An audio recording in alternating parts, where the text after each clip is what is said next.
Hola, bueno, esta es la tercera parte. Ya hablamos en general la importancia de la didáctica en la educación inicial y la importancia de las instituciones educativas en la idea de cuidar y enseñar a los niños más pequeños. Siguiendo con el texto de Rosa Violante y de Claudia Soto, Didáctica de la Educación Inicial, Los Pilares, vamos a entrar ahora al tercer punto, que es justamente los pilares de la educación inicial. Yo acá hice algunas anotaciones como para que ustedes me puedan seguir, pero esto es para ayudarlas en la lectura. Así que les pediría que cuando estén leyendo tengan a mano el texto de Rosa Violante y tengan a mano el diseño curricular. ¿Por qué? Porque en el primero de los tres pilares que tienen que ver con los pilares de la educación inicial, que es lo que se como pilar que indica un sostén, son los pilares. Vieron que si uno no hace bien los pilares, no hace bien las bases, no se puede construir. Bueno, si nosotros queremos pensar cómo se enseña, ya que tenemos que hablar de contenidos en la educación inicial, tenemos que sentar las bases.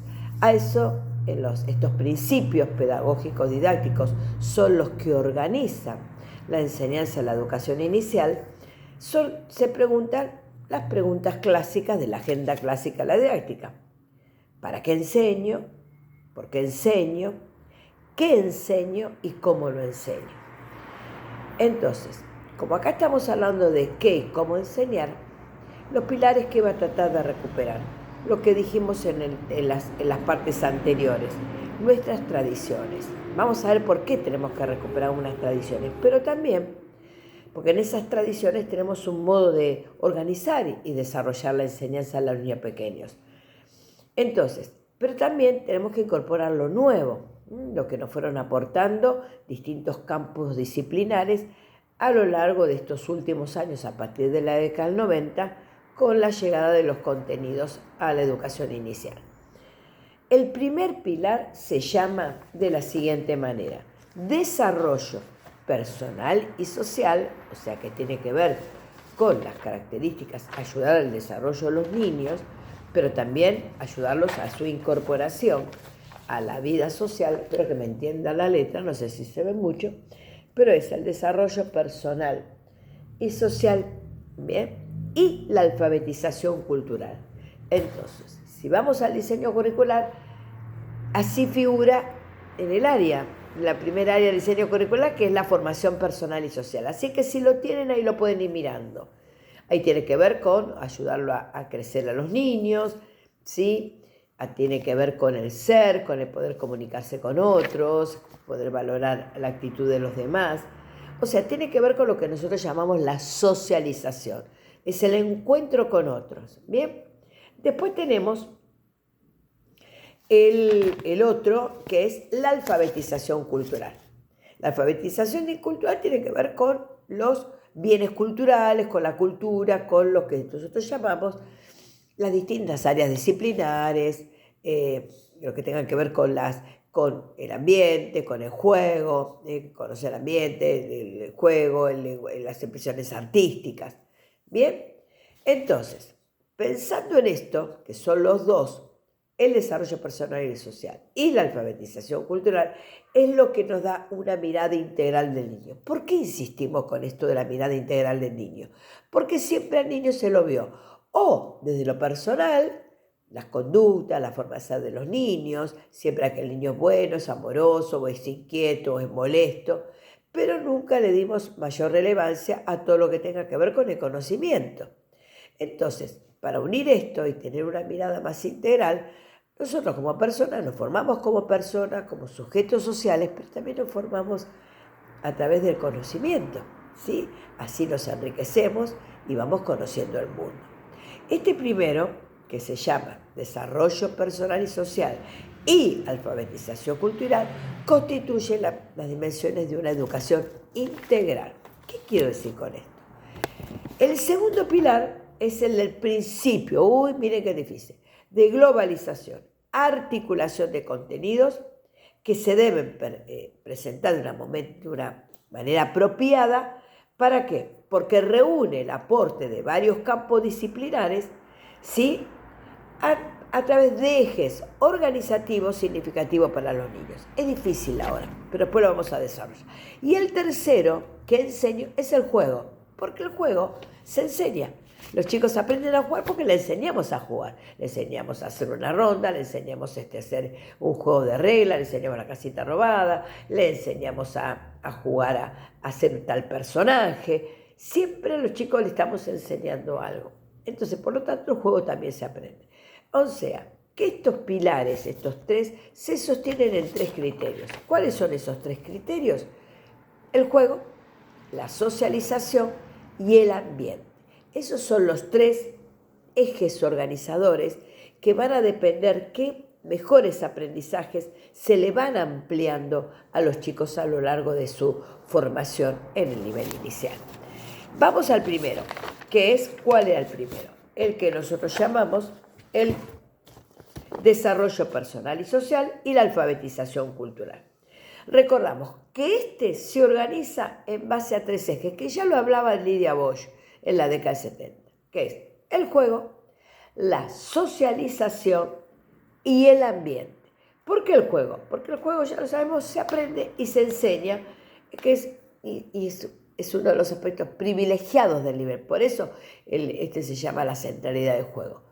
Después, el tema de la socialización, porque es lo que le damos sentidos sociales. El chico se tiene que constituir como individuo, pero también como sujeto social que vive en una sociedad, a interactuar con otros, a reconocer a otros.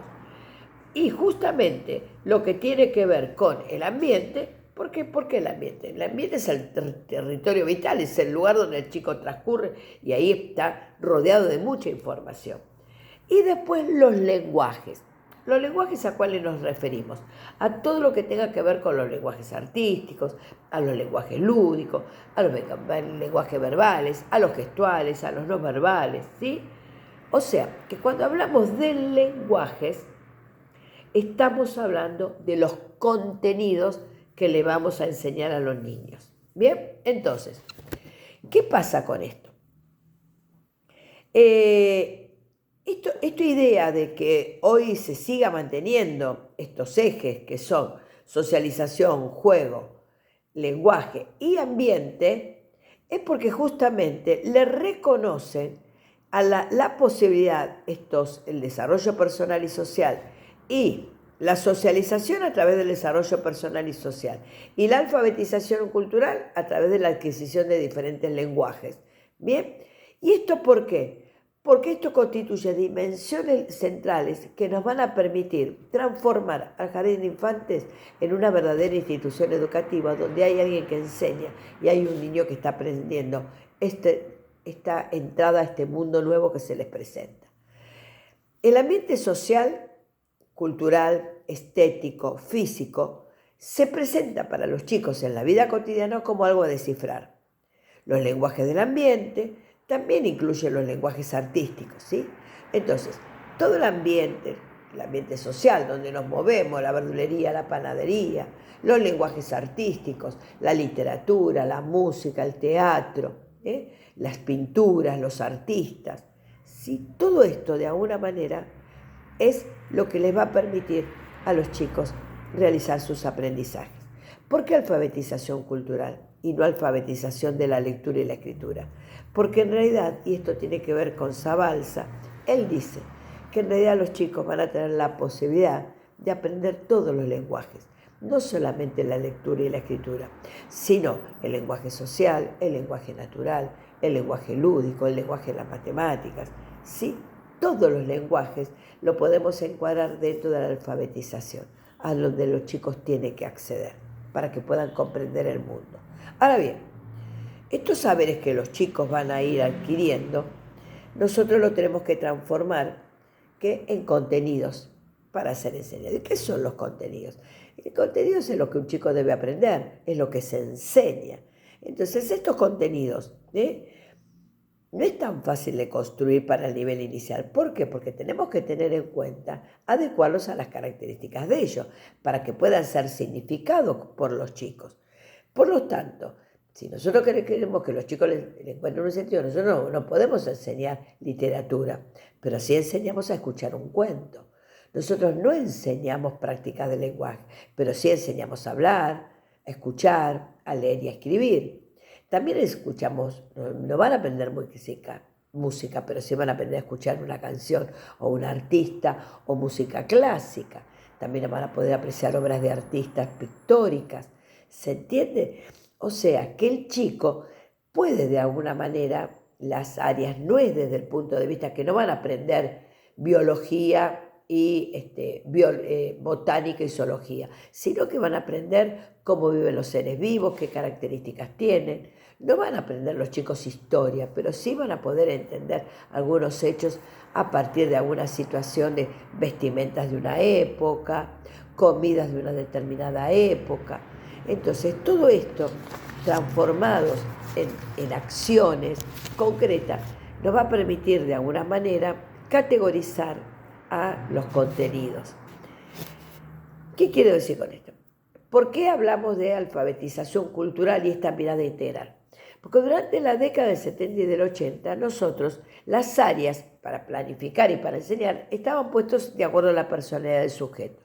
Por ejemplo, tenemos el área psicomotriz, para todo el desarrollo motor, el área de la sensibilidad estética, o sea, para todo lo que sea pintar, dibujar, el área de lo que era socioafectiva, lo que tiene que ver con el chico en su proceso de socialización, el área cognitiva e intelectual, que tenía que ver con que los chicos puedan armar, que los chicos puedan categorizar, que puedan seriar, que puedan clasificar, que puedan aprender los colores.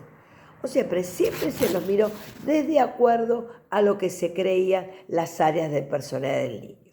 En la década del 90, con la llegada de la pedagogía crítica y esta de la pedagogía de los contenidos, llegaron las áreas disciplinarias a los jardines.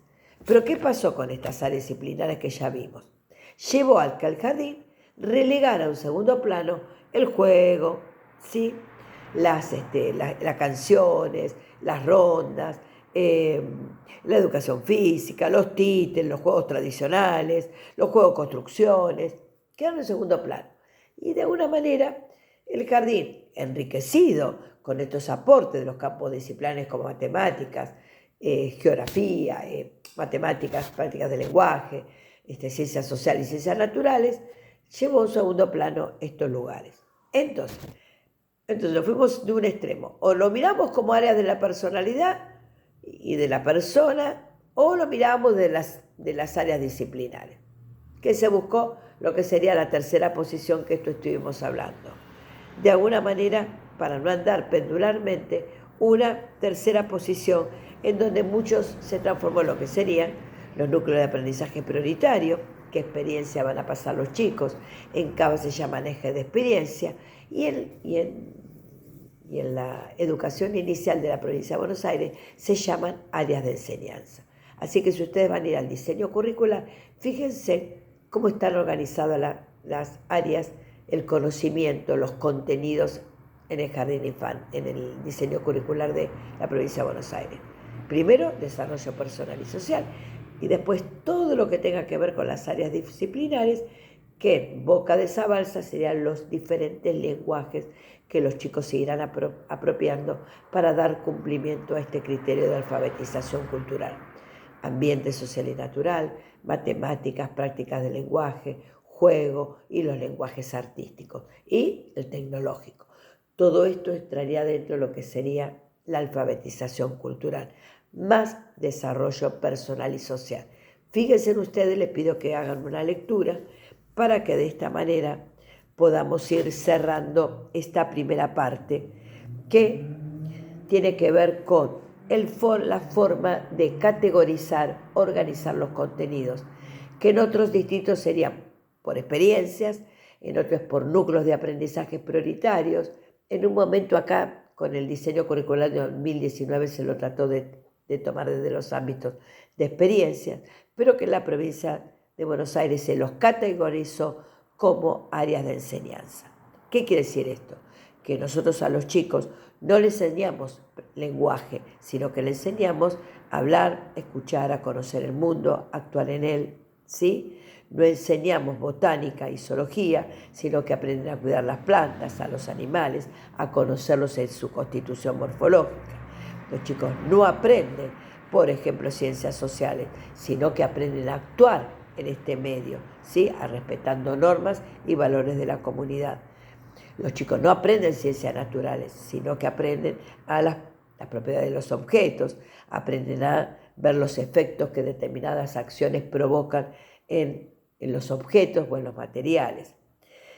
Entonces, estos aportes de las áreas disciplinares es lo que Zabalza dice la alfabetización cultural. O sea, que si miramos bien el diseño curricular, veremos que se cumple lo que la didáctica y la educación inicial aporta, que son la alfabetización cultural, más desarrollo personal y social, y miramos al niño en forma integral, como persona, pero también como sujeto de parte de una sociedad que la debe conocer, ampliar y enriquecer sus conocimientos. Bueno, este es el primer pilar. Ahora voy a cortar